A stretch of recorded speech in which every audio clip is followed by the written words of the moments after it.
Assalamualaikum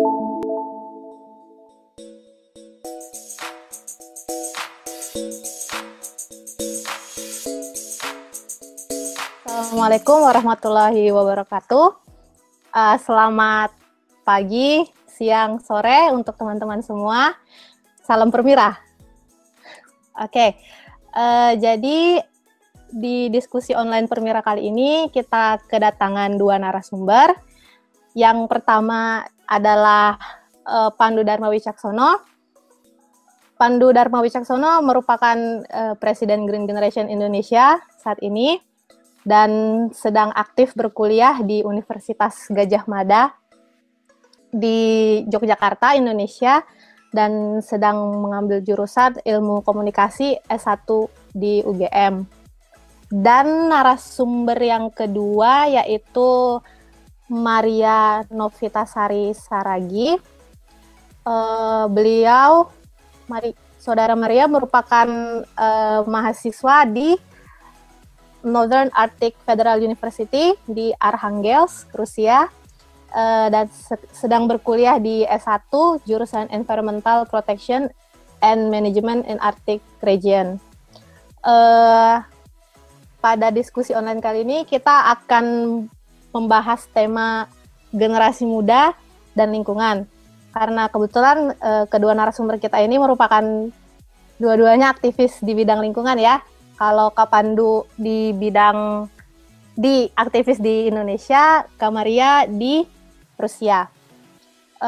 Kak Pandu sendiri merupakan selain Presiden Green Generation Indonesia, dia juga baru saja menerima penghargaan Kalpataru tingkat provinsi di Provinsi Kalimantan Timur, dan juga tahun 2015 atau 2015 mendapat penghargaan dari Kementerian Lingkungan Hidup, yaitu penghargaan Indonesia Green Awards ya. Sedangkan Kak Maria sendiri sekarang menjabat sebagai board member di organisasi lingkungan ETAS. Terus juga sedang meneliti climate change in Arctic region. Selain itu, Kak Maria juga pernah terpilih sebagai peserta ekspedisi ke Arktik bulan Juni lalu, Juni 2016. Kak Maria juga pernah menjadi member pembicara di Forum Mahasiswa Arktik di Norwegia, dan sekarang sedang bekerja sebagai project manager dalam dua project sekaligus, yaitu Project Eco University dan Palm Oil and Forest Fire in Indonesia yang didukung oleh Greenpeace Rusia. Oke,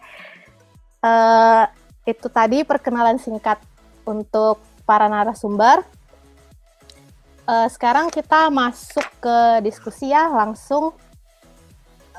Pertama, saya mau bertanya dulu nih ke narasumber pertama, Pandu Dharma Wicaksono, Presiden Green Generation Indonesia. Mungkin sebagian besar dari kita belum pernah mendengar apa sih itu Green Generation Indonesia. Mungkin Saudara Pandu bisa menjelaskan apa itu Green Generation Indonesia? Terima kasih. Jadi Green Generation itu sendiri sebuah gerakan yang kita mulai pada tahun 2009 di Kota Balikpapan di Kalimantan Timur, di mana Green Generation ini mulanya adalah murni dari teman-teman pelajar. Jadi kebetulan pada saat itu foundernya dari Green Generation masih SMP dan mengembangkan Green Generation ini di sekolahnya. Dalah nih, karena Green Generation ini dikembangkan di SMP, dan anak-anak SMP ini kan masih lucu-lucu dan masih gimana ya, masih panas-panasnya nih dalam organisasi anak-anak sekolah. Teman-teman Green Generation di SMP pada saat itu ingin mengembangkanlah kegiatan-kegiatan yang nggak cuma di sekolah, tapi juga di tingkat kota. Nah, setelah pengembangan di kegiatan di tingkat kota, mengundang berbagai sekolah, dan akhirnya memunculkan teman-teman dari sekolah-sekolah lain di Kota Balikpapan untuk yuk bareng bikin Green Generation. Pada saat itu ada dua sekolah yang mengembangkan, SMA 5 dan SMK 2 di Balikpapan.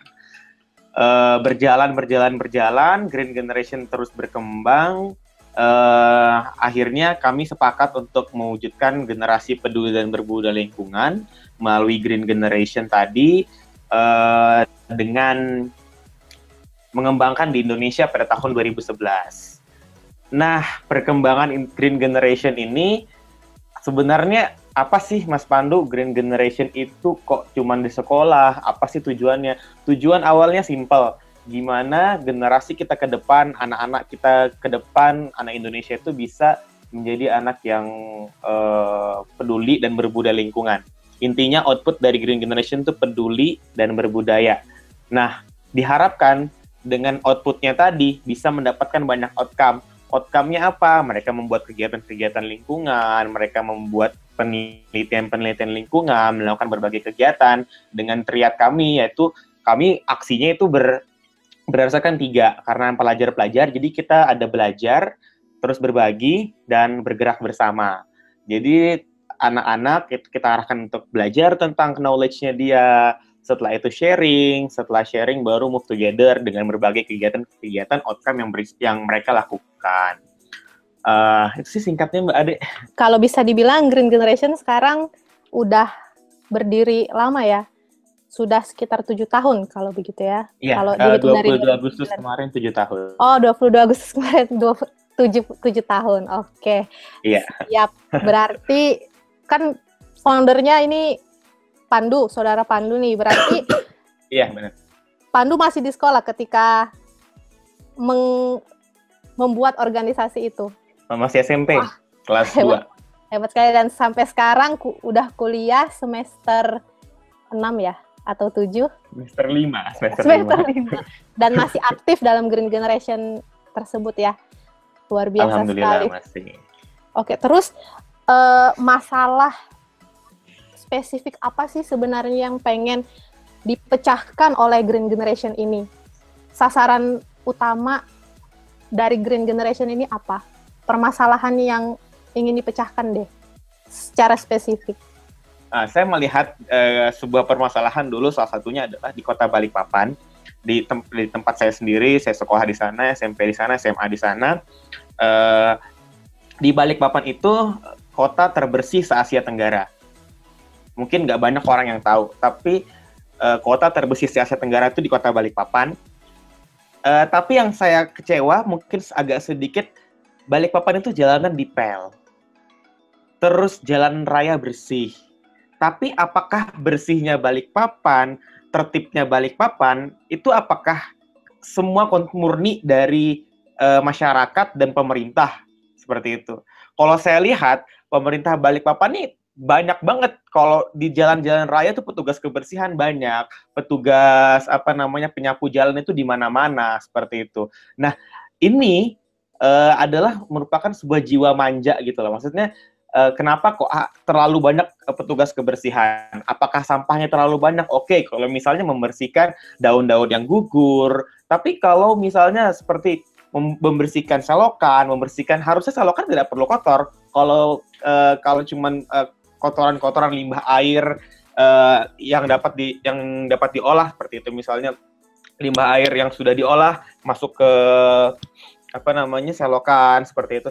Tapi kan yang ada di selokan itu sekarang bukan cuman limbah air, tapi sampah yang akhirnya menyumbat dan sebagainya. Apalagi permasalahan nih di Balikpapan kan ada pemukiman atas air, sampahnya ke laut. Nah, ini nih generasi muda nih yang harus kita gerakan nih. Kenapa? Karena untuk mewujudkan keberlanjutan lingkungan hidup tadi di daerah. Seperti itu sih Mbak Ade. Oke, jadi tujuan utama Green Generation ini sebenarnya adalah membentuk karakter generasi muda agar lebih peduli kepada lingkungan ya, agar tidak manja. Oke, seperti itu. Ya, benar. Sekarang saya mau tanya ke Saudara Maria nih, menurut Kak Maria sendiri, dari paparan Pandu tadi, kan Kak Maria ini juga seorang aktivis di bidang lingkungan. Kebetulan Kak Maria aktivisnya di Rusia. Terus harus nggak sih generasi muda mempunyai karakter, yaitu karakter untuk peduli lingkungan. Terus dari sudut pandang selain aktivis kan Kak Maria juga ekologis ya. Nah, dari sudut pandang Kak Maria sendiri, seorang aktivis dan ekologis, masalah terbesar yang harus dipecahkan oleh kita generasi muda itu apa sih? Seperti itu. Ya. Nah, kalau menurut saya sendiri sebagai ekologis dan juga ekoaktivis, kayak banyak banget orang tuh yang kayak masih kayak gimana sih cara untuk menyelamatkan lingkungan, kayak lingkungan yang besar gitu loh. Tapi untuk merubah suatu sistem yang besar itu tuh bisa dimulai dari sesuatu hal yang kecil, kayak yang bisa kita lakukan sehari-hari. Kayak misalnya melakukan eco-friendly lifestyle, kayak misalnya nggak pakai kendaraan pribadi yang terus-menerus, jalan kaki, terus pisahin sampah. Kayak di Rusia kan ada itu kan tempat sampah yang 3 jenis atau 2 jenis gitu, yang plastik, organik, sama kertas. Itu bisa dari sendiri gitu loh, kita coba memisahkan sampah-sampah itu, karena sampah itu kan juga masalah yang besar untuk untuk manusia, karena kita bisa memproduksi itu kayak sampah tapi nggak bisa untuk menghilangkannya. Itu semakin tahun sampah bertambah gitu kan, itu dekat dari lingkungan kita, tapi kadang orang suka lupa, suka nggak peduli gitu sama itu. Terus juga bisa dari hal-hal yang kecil gitu, melakukan eco-friendly lifestyle, terus juga menyebarkan kayak paham-paham ini gitu loh, jangan kayak yang besar kayak berpikir ayo gini gimana supaya untuk menghalang climate change, tapi kayak terlalu besar, terlalu itu. Coba lakukan dari hal-hal yang kecil.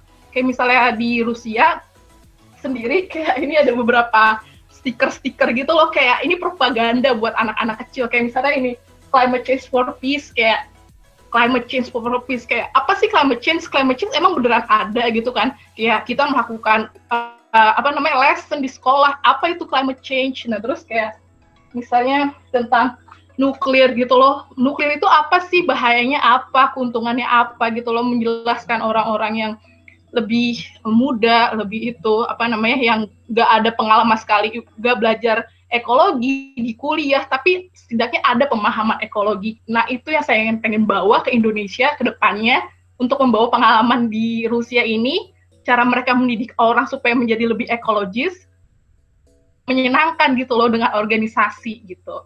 Hal apa yang bisa kita lakukan? Baik itu hal kecil atau hal besar, itu apa yang bisa kita lakukan? Karena seperti kita tahu kan, kita punya keterbatasan, entah keterbatasan waktu atau keterbatasan materi atau hal-hal lain dan sebagainya. Itu hal apa yang bisa kita lakukan untuk menanggulangi masalah tersebut? Mungkin yang pertama dari Pandu dulu ya. Untuk teman-teman kita membuat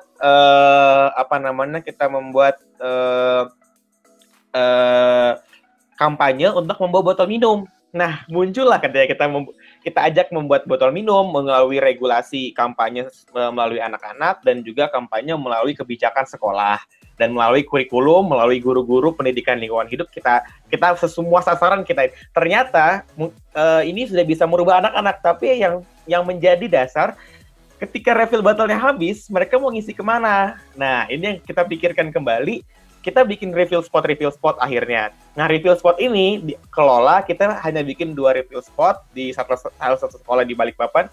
2 refill spot ini, kemudian ternyata refill spot ini nggak gratis. You have to pay refill spot ini, karena harus beli galonnya.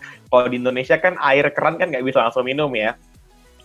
Jadi nggak kayak di Rusia ya. Jadi harus ganti galon, itu kan harus butuh biaya. Nah, ternyata hasil dari 1 galon itu per hari itu, 1 galon itu bisa mendapat untungan sekitar 20 sampai 30 ribu. Sedangkan untuk refill bottle, untuk refill galon itu adalah 15 ribuan. Nah, itu artinya kan ada keuntungan nih. Keuntungan tadi dikumpulkan untuk bikin refill spot baru.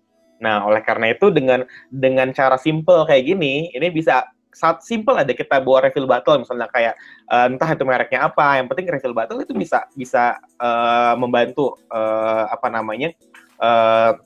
untuk mencemar, karena plastik yang permasalahan tadi adalah plastiknya tadi. Masalahnya di mana sudah, yang masalah plastiknya tadi, sampah dari plastiknya tadi ini yang bisa mencemari lingkungan. Dan menurut angka Indonesia itu juara 2 loh. Negara kita ini juara 2. Kemarin waktu saya presentasi project ini di Wageningen, di Belanda kemarin, Saya bilang bahwa project ini sangat danger. Kenapa? Hal ini sangat danger karena botol plastik ini, se-Indonesia itu juara 2 loh, juara 2 negara membuang sampah di laut. Yang sampahnya ke laut itu peringkat 2 setelah China. Nah, kalau sudah sampah nyampe di laut, ini sampahnya kemana-mana dan mungkin sampai Rusia. Mungkin juga sampai berbagai negara di belahan dunia, namanya di laut kan luas ya. Dan ini bisa sampai mana-mana kayak gitu loh. Jadi ini Itu tadi dari Pandu, dari Kak Maria gimana nih Kak Maria? Pendapatnya? Orang Rusia itu lebih banyak memproduksi makanannya sendiri daripada orang Indonesia. Palu loh, orang Rusia kan dingin tempatnya. Terus kayak summer cuma 3 bulan, tapi mereka bisa loh memproduksi 3 bulan itu buat makanannya setahun gitu loh. Misalnya kentang, wortel, segala macem di dacha. Dacha apa sih bahasa Indonesianya? Kayak apa ya? Kayak summer house gitu loh di dacha. Bisa memproduksi makanannya sendiri. Nah, kalau di Indonesia lebih suka orang-orang pada beli gitu kan. Nah, ini nih yang kayak kalau menurut saya harus dikurangi overconsumption-nya orang Indonesia tuh parah banget. Kayak mereka nggak pernah buat maksudnya memproduksi makanannya sendiri. Kayak misalnya hal-hal kecil deh, kayak Indonesia kan nggak di flat gitu kayak ada orang Rusia kan, punya tanah gitu, misalnya bisa tanam-tanam kayak bawang atau apa yang kayak bisa penumbuhnya cepet, tapi nggak usah beli gitu loh, karena kalau misalnya kita bisa memproduksinya itu sendiri kan nggak ada jejak karbonnya sendiri, terus lebih sehat juga karena itu kan dari tangan kita sendiri gitu loh tumbuhnya. Juga yang paling penting itu orang Indonesia tuh malu banget pakai barang second hand, padahal kayak barang second hand itu lebih bagus loh, kayak nggak memproduksi barang baru. Banyak orang yang nggak tahu baju H&M, Pull and Bear itu dibuat dengan cara yang nggak perikmanusiaan gitu loh, di negara-negara kelas 3 orang dibayar rendah dan harganya murah kan H&M atau Pull and Bear gitu, tapi nggak tahu cara produksinya apa. Lebih baik mendingan pakai barang yang second hand, nggak memakai tenaga-tenaga dari cara pengupahannya rendah, tapi juga masih bagus dan juga nggak memproduksi jejak karbon gitu loh. Kayak menurut saya pola pikir orang Indonesia yang terlalu konsumtif itu harus dirubah gitu loh, karena masalah overconsumption ini harus dirubah. Dan juga budaya orang Indonesia malas pakai kendaraan umum itu juga harus dirubah. Orang yang nggak mau jalan kaki, kayak di Indonesia kayak misalnya jalan dari rumah gitu kan, rumah saya lumayan jauh, kalau ke jalan besar mau naik misalnya kendaraan umum, orang-orang kebanyakan pakai ojek. Di sini kan nggak ada ojek gitu kan, lebih banyak jalan kaki, kayak naik taksi pun mahal gitu loh. Jadi kayak harus dirubah dari mental yang dari mentalnya sendiri gitu loh. Kalau misalnya nggak sekarang, siapa? Kalau nggak kita, itu loh, harus mulai dari sekarang. Kalau menurut saya gitu, dari hal-hal yang kecil dan juga itu punya efek. Ini pertanyaannya, apa sih plan Green Generation dalam menyongsong COP20? Apakah ada halangan besar yang pernah dihadapi Green Generation dalam mengkampanyekan lingkungan seperti itu? Terus terkait tadi tentang masalah batu bara dan palm oil itu, bagaimana caranya Green Generation melibatkan pemegang kepentingan dalam proses problem solving? Karena kan tadi seperti yang dibilang, sekarang itu kita bukan waktunya demo, protes tentang masalah, tapi kita harus memberikan solusi, karena ini bukan masalah individual ya, ini masalah sudah menjadi masalah negara bahkan dunia. Oke. Iya benar, terima kasih yang COP20 di Maroko ya, atau saya lupa.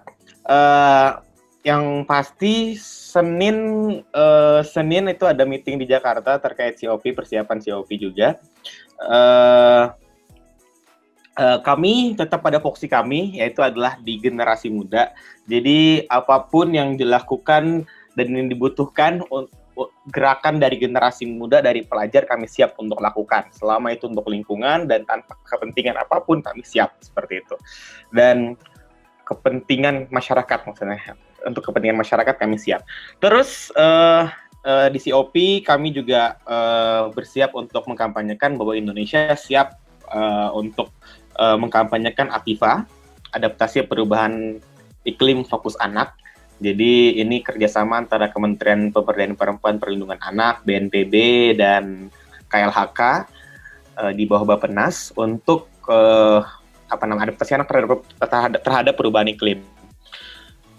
Itu sih kalau di COP kita masih sampai di situ untuk persiapan 2020. Masalah yang lainnya saya belum ada pembahasan tindak lanjut. Terus kalau untuk batu bara dan palm oil, kalau di palm oil teman-teman di Green Generation saya selalu bilang bikin sebuah inovasi terbaru yang bisa kalian lakukan untuk energi baru terbarukan. Kita kerjasama dengan perusahaan minyak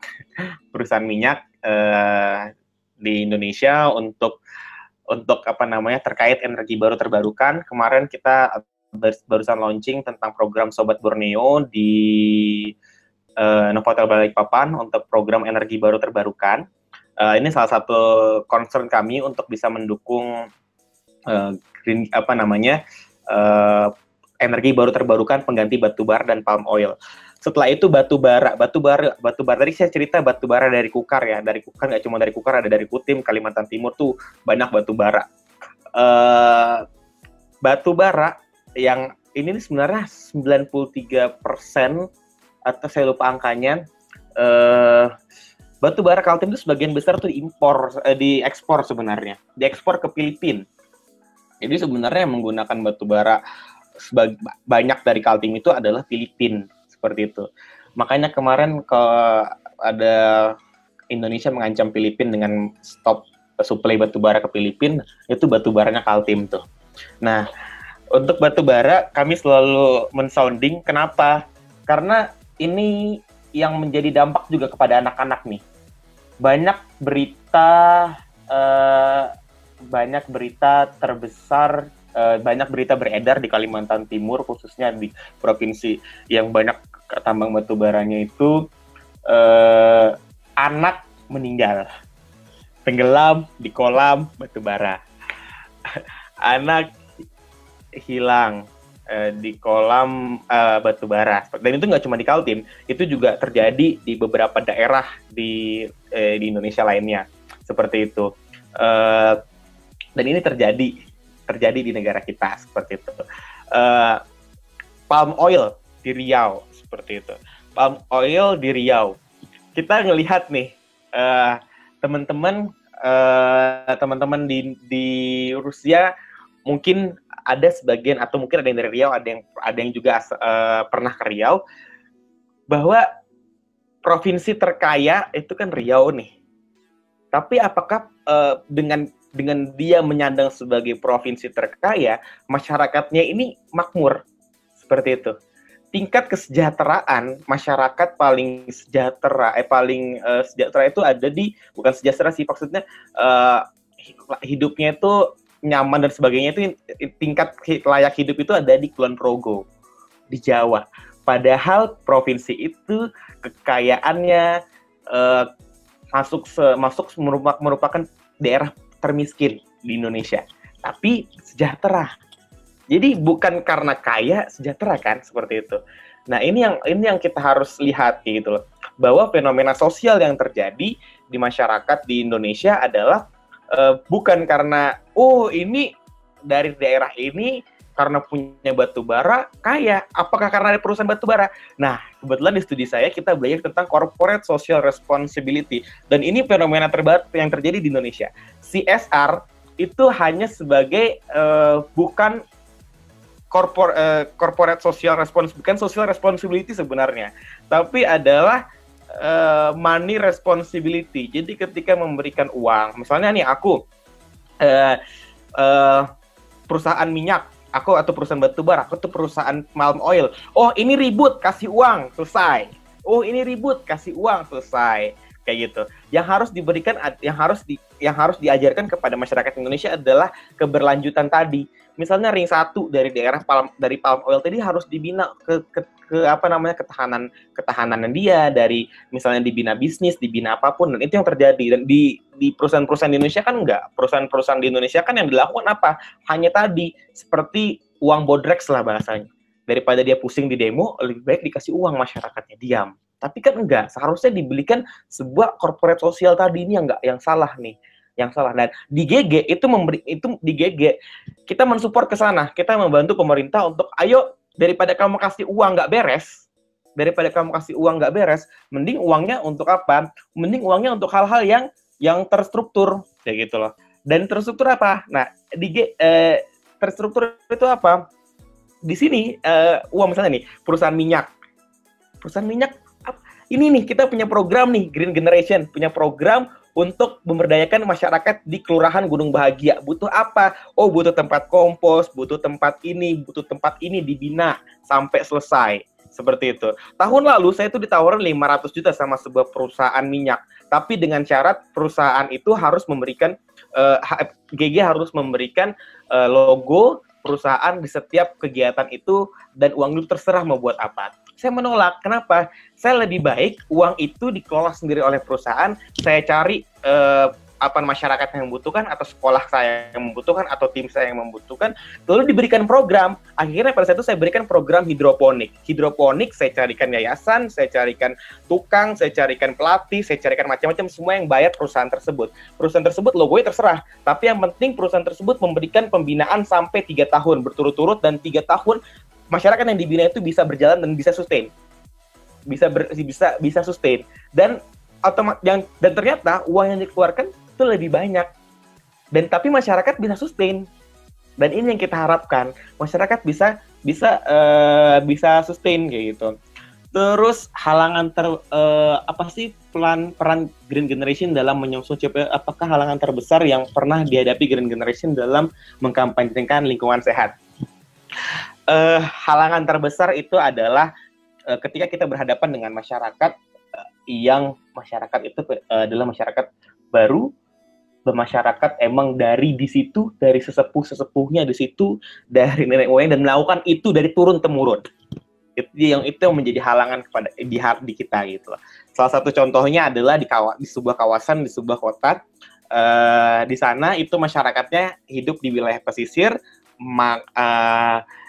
terus itu rumahnya di atas air, ya kan, pemukiman atas air. Setelah itu BAB-nya langsung turun di bawah, kencingnya langsung turun di air, seperti itu. Setelah itu nyuci pakai air di sungai itu.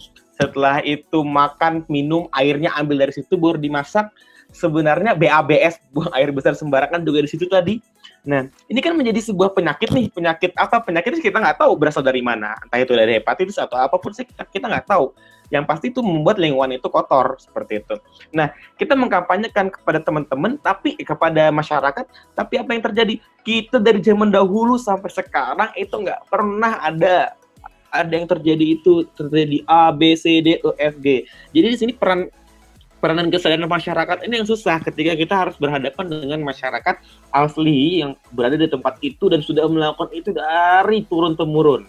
Dan ini susah merubahnya. Lebih mudah kita merubah masyarakat pendatang yang baru dan baru ada di situ, masyarakat yang bekerja, daripada orang yang asli di situ. Dan ini merupakan tantangan, tapi kita selalu mencoba dengan cara-cara pendekatan-pendekatan yang baru untuk menghadapi masyarakat itu. Mungkin sampai situ dulu, Mbak Ade.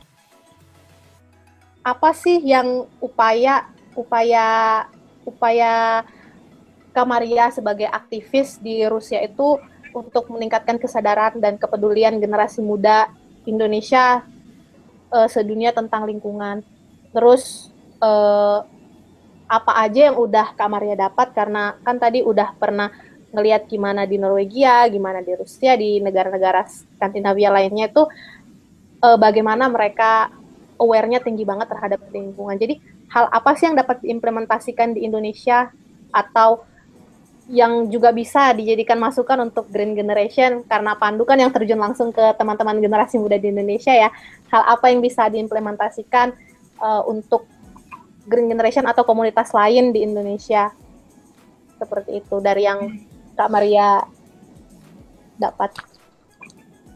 Oh ya, kayak udah setahun terakhir ini saya tuh suka keliling gitu ke forum-forum pemuda di bagian Eropa Utara buat ngomongin masalah palm oil itu. Dan kayak pas saya ceritain masalah palm oil itu, kebanyakan dari mereka tuh kayak nggak tahu tentang masalah itu. Kalau misalnya sampo yang mereka pakai itu pakai minyak oil yang palm oil yang sustainable bersertifikat atau enggak gitu loh. Jadi sekarang saya fokusnya di dua sistem kerja saya. Pertama di sampah sama di ini sendiri, palm oil sendiri. Nah, kalau dari pencemaran di Indonesia, saya lebih pengen kayak, karena kan saya di Rusia nih sekarang sampai 2 tahun ke depan. Jadi itu saya kayak lebih mengkoordinasikan gimana kerjanya secara langsung berefek buat negara saya, buat Indonesia, tapi saya melakukannya di sini, di Rusia atau enggak di deket-deket negara Eropa Utara gitu loh. Nah, saya kayak udah ngumpulin beberapa organisasi di Eropa Utara, organisasi kayak Grand Generation juga, tapi tingkat kepemudaan, namanya Natur Ungdom. Itu basicnya di Swedia, Norwegia, sama Finland, sama Rusia. Kita chapter yang di Rusia untuk ngebahas tentang palm oil sendiri, untuk membuat campaign palm oil sendiri. Dan ternyata campaign palm oil ini udah berlangsung di Norwegia. Jadi di Norwegia itu nggak ada produk makanan yang memakai minyak kelapa sawit. Alasannya kenapa? Karena pertama, minyak kelapa sawit itu merusak hutan di Indonesia. Terus yang kedua, mereka percaya kalau minyak kelapa sawit itu juga nggak sehat buat kesehatan, karena makanan yang mengandung minyak kelapa sawit itu lebih susah dicerna. Nah, mereka tuh cuma pakai minyak kelapa sawit di produk-produk yang nggak dimakan, kayak sampo atau sabun gitu loh. Dan di Rusia sendiri, kalau Ade lihat gitu, nggak pernah kan ada minyak kelapa sawit dijual gitu loh. Pasti kan minyak itu dari bunga matahari, nggak ada minyak kelapa sawit yang dijual kan di Rusia. Nah, karena mereka udah tahu kalau misalnya minyak kelapa sawit itu kayak nggak terlalu baik buat kesehatan gitu loh. Tapi di Indonesia itu masih belum bisa dirubah, karena kan minyak kelapa sawit sendiri itu buat kita uang gitu kan, untuk merubah atau mengubah penggunaan minyak kelapa sawit ke tempat lain itu juga berefek untuk ekonomi kita. Jadi itu harus perlu dipikir gimana cara untuk supaya nggak terlalu depend sama minyak kelapa sawit, tapi ekonomi kita tuh bisa maju gitu loh. Terus masalah COP-nya itu bukan COP20, tapi COP22, itu di Maroko. Seneng banget kalau dengar kalau misalnya Pandu juga bakal berangkat ke sana. Mungkin juga saya bakal berangkat juga ke Maroko. Tapi saya nggak dari Rusia, saya nggak mungkin dari Indonesia, saya dari organisasi kemudaan Eropa Utara, Natur Ungdom, dan kalau misalnya bisa ketemu bakal bisa seneng banget, dan seru juga bisa kenal sama Pandu. Soalnya saya beneran nggak pernah tahu tentang kayak organisasi kepemudaan di Indonesia, karena udah 3 tahun terakhir tinggal di Rusia dan kerjanya lebih jarak jauh gitu loh, kayak direct buat Indonesia tapi dari jarak jauh gitu, komunikasi sama orang-orang Greenpeace Indonesia.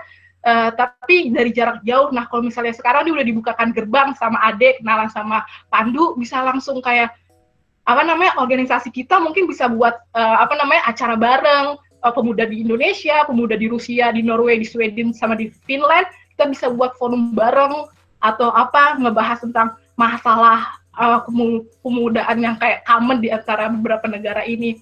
Kayak seneng banget sih, kayak kita juga waktu itu pernah kayak iseng-iseng gitu ngobrol sama, jadi waktu itu kayak saya board member, ngomong sama orang di Norway, gimana kalau misalnya kita buat ekspedisi ke Indonesia gitu kan, kamu bisa nggak buat ekspedisi untuk kayak tour press gitu loh, jadi kayak kita bakal ngundang beberapa fotografer dari negara Eropa Utara ini, dari organisasi kita, pergi ke Indonesia, terus kayak foto-foto tentang foto-foto tentang kebakaran hutan atau nah terus kayak memikirkan gimana solusinya gitu loh, pengalaman mereka untuk mengelola hutan. Emang sih hutannya beda, tapi gimana cara mereka mengelola hutan, sama solve problemnya mereka, dibawa ke Indonesia, terus kayak ngomong sama masyarakat sekitar, terus gimana cara memasalahkan gitu loh. Idenya udah ada dan kayak tinggal diimplementasikan gitu loh.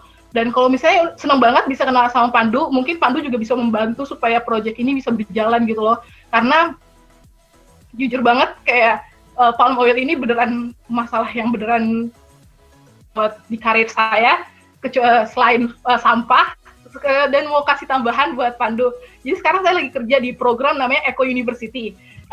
Program ini kita udah dapat dana dari Badan Sekretariat supaya buat kayak pemisahan sampah itu keren loh, cool gitu loh, kayak hipster gitu. Jadi kita udah buat kayak sekarang udah menangin grant, baru 2 hari kemarin kita menangin duitnya. supaya buat video, buat kaos, buat instrumen-instrumen yang ngajak orang di universitas itu buat mau misah-misahin sampah gitu loh. Nah, kalau misalnya kita bisa kolaborasi nih, gerakan Econ University mungkin juga di UGM gitu loh. Nanti kayak bisa buat study tour bareng, orang UGM datang ke sini atau kita datang ke UGM. Kalau misalnya proyek itu jalan langsung gitu loh. Kalau masalah dana, kita kan deket Norway nih, di Arhangus deket Norway, kita bisa dapat duit dari Balai Sekretariat gitu loh. Seru banget bisa kenalan sama Pandu, sama Ade juga, Green Generation. Oke, makasih Kak. Senang juga bisa berkenalan dengan kalian. Kita harus berterima kasih sama Permira ya, karena udah mengadakan diskusi online ini dan mempertemukan dua aktivis lingkungan dari negara berbeda. Jadi sekarang bisa saling berbagi ilmu. Iya. Iya, saling berbagi ilmu karena. Mungkin sedikit informasi aja. Kak Ade ini juga salah satu aktivis juga di Green Generation. Kebetulan Kak Ade ini ketua Green Generation di Balikpapan tahun berapa Kak Ade? 2011, 12 ya. 12 ya, tahun 2012 ya. Jadi Kak Ade ini salah satu penggiat juga di Green Generation yang sekarang ada di Rusia ya. Ada Jeff juga di Saint Petersburg. Jeff juga. Aduh, jadi promosi. Ya. Jadi promosi ya. Jadi Masuk teknologinya Permira berarti anak-anak Green Generation yang di Rusia sekarang. Iya, ada beberapa, ada sekitar 3-4 orang. Sekarang kita di Permira dari Green Generation, sekarang kita juga ikut di Permira. Ya, jadi karena Permira kita dipertemukan ya. Dalam concern kita sama dan kita dipertemukan. Semoga ada lagi teman-teman yang mungkin sekarang lagi nonton, ada juga yang concernnya sama seperti Pandu, sama seperti Kak Maria, mungkin juga sama seperti saya. Juga kita bisa dapat mengimplementasikan ilmu-ilmu yang Pandu punya, yang Kak Maria punya, dan pengetahuan terbatas yang saya punya, biar kita bisa sama-sama memajukan Indonesia dalam hal ini adalah lingkungan ya, seperti itu. Karena memang sebenarnya permasalahan yang dihadapi baik di Rusia, baik di Indonesia ataupun di negara-negara lainnya itu berbeda, tapi kalau kita sama-sama, kita saling konsultasi, kita saling berbagi ilmu, kita pasti bisa dapat jalan tengahnya. Apa yang bisa kita lakukan, mungkin hal dari 100% kita 20% bisa kita implementasikan di Indonesia, kesamaan-kesamaan yang seperti itu bisa kita implementasikan ya.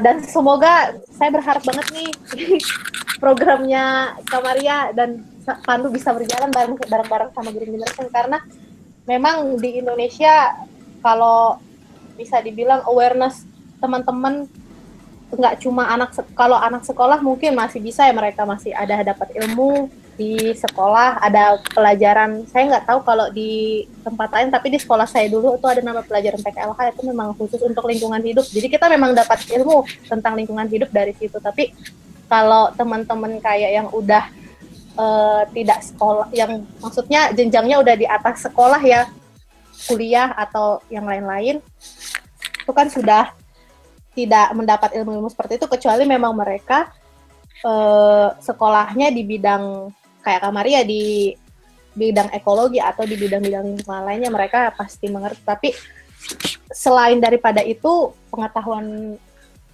kita tentang lingkungan, tentang masalah yang kita hadapi, tentang apa yang bisa kita lakukan, itu memang kurang karena ketidaktahuan kita seperti itu. Pertanyaannya sudah habis, sudah tidak ada pertanyaan yang masuk. Itu semua tadi pertanyaannya. Jadi dari sini kita bisa dapat kesimpulan sebenarnya masalah yang kita hadapi, generasi muda Indonesia, nggak cuma di Indonesia tapi di seluruh dunia hadapi, itu adalah kesadaran kita terhadap lingkungan itu masih kurang. Contohnya tadi yang masalah sampah itu kan kita nggak tahu bahwa sebenarnya kita tiap hari membeli botol minum itu sebenarnya itu menimbulkan masalah yang besar loh. Itu kita baru 1 orang yang beli botol minum satu hari. Itu sudah menimbulkan sampah. Belum lagi di Indonesia atau dimanapun banyak yang membeli botol minum, itu udah terkumpulnya udah berapa banyak. Apalagi seperti di Indonesia yang orangnya udah overconsumption yang tadi sudah dipaparkan Kak Maria tuh udah menjadi masalah yang sangat besar banget sampah itu di Indonesia. Terus selain itu juga masalah seperti perusahaan-perusahaan yang ada di Indonesia yang masih mengeksploitasi secara berlebihan, padahal hasil yang diambil itu juga tidak banyak kembali ke Indonesia. Yang Indonesia dapatkan itu malah hanyalah kerusakan yang diakibatkan oleh tadi ya hasil tambang atau lagi bekas tambang itu yang udah nggak bisa diperbaikin karena tanahnya mungkin yang udah rusak atau mungkin lahannya yang udah gundul. Terus juga tadi kebakaran hutan yang banyak walaupun tadi di salah satu di daerah di Kalimantan yaitu penyebab apinya sebenarnya selain perusahaan tapi juga ada masyarakat asli yang tidak mengetahui tentang bagaimana cara membuka lahan yang baik dan benar dan memulai kebakaran besar ya, seperti itu. Terus harapan-harapan yang diharapkan oleh teman-teman kita ini adalah yang pertama, semoga generasi ke depan itu lebih sadar terhadap lingkungan, lebih banyak aktivis-aktivis yang lebih mengkampanyekan lingkungan lebih luas, tidak hanya di Indonesia tapi juga di seluruh dunia. Dan juga khususnya di Indonesia, pemerintah mendukung program-program yang bersifat lingkungan, contohnya tadi tentang pemilahan sampah di TPA, terus juga tentang refill spot supaya kita tidak boros beli botol ya, kembali ke masalah sampah seperti itu. Dan mungkin juga semoga pemerintah bisa berupaya meningkatkan hasil dalam negeri, hasil lokal supaya jejak karbon tadi tidak sebanyak seperti sekarang. Kita sapi impor dari Australia, padi kita impor dari Vietnam, dan belum hal-hal yang lain tadi itu kan jejak karbonnya sangat luar biasa banyak ya. Jadi, dan Indonesia sekali lagi sangat konsumtif negara. Jadi karbon tadi tidak hanya yang membuat Indonesia sebagai tadi juara keempat atau kelima tadi seperti yang Kak Maria bilang, penghasil karbon terbanyak itu bukan cuma dari kebakaran hutan tapi juga dari mungkin jejak karbon itu tadi seperti ya. Jadi semuanya sebenarnya adalah kita harusnya lebih aware. Jadi kita lebih kalau kita lebih tahu kan kita lebih bisa menjaga lingkungan, kita tahu bagaimana caranya merawat lingkungan. Jadi kita sebagai generasi muda, sebagai generasi penerus Indonesia, kita harus bisa menjaga gimana kita harus punya kemauan untuk ingin tahu gimana cara kita menjaga lingkungan. Contohnya tadi pertama, untuk mengurangi sampah botol kita harus bawa tumbler. Kita harus mencontoh. Kak Maria tuh udah setahun nggak beli botol minum kan ya, Kak Maria ya? Bawa tumbler kemana-mana. Itu udah sangat, dari satu orang itu sudah mengurangi sampah yang sangat luar biasa. Apalagi kalau semua teman-teman melakukannya, pasti itu bisa banyak banget mengurangi sampah tersebut. Dan kita berharap semoga apa yang kita bahas hari ini membawa manfaat yang luar biasa. Dan saya sangat berharap sekali loh Kak Maria dan Pandu bisa bekerja sama, Kak Maria dan Green Generation bisa bekerja sama, karena kalau dari saya sih Green Generation ini masih di Indonesia, khususnya di Green Generation ini masih kurang untuk orang-orang yang memang memiliki ilmu di bidang ekologi ya. Karena kan seperti saya kuliah teknik, Pandu kuliahnya komunikasi, kita aktivis lingkungan tapi ilmu kita tentang lingkungan sendiri belum mendalam. Jadi kita butuh teman-teman yang memiliki ilmu tentang lingkungan, ilmu tinggi tentang lingkungan, supaya kita bisa konsensus. Jadi kita bisa memajukan, bisa memperbaiki lingkungan Indonesia ke jalan yang lebih baik. Semoga agar lebih baik lah, seperti itu ya. Oke, terima kasih buat Kak Maria, buat Pandu. Terima kasih atas waktunya, kita udah ngobrol kurang lebih 1,5 jam. Terima kasih banyak. Dan terima kasih teman-teman yang udah stay tune di Permira Rusia. Semoga bermanfaat ilmunya, semoga hari ini nambah lagi ilmunya ya. Gak cuma tentang yang lain-lain, tapi sekarang lebih tahu tentang lingkungan, karena ya lingkungan gak banyak orang tahu tentang lingkungan, seperti itu. Oke, terima kasih. Sampai sini dulu kita tutup. Salam Permira.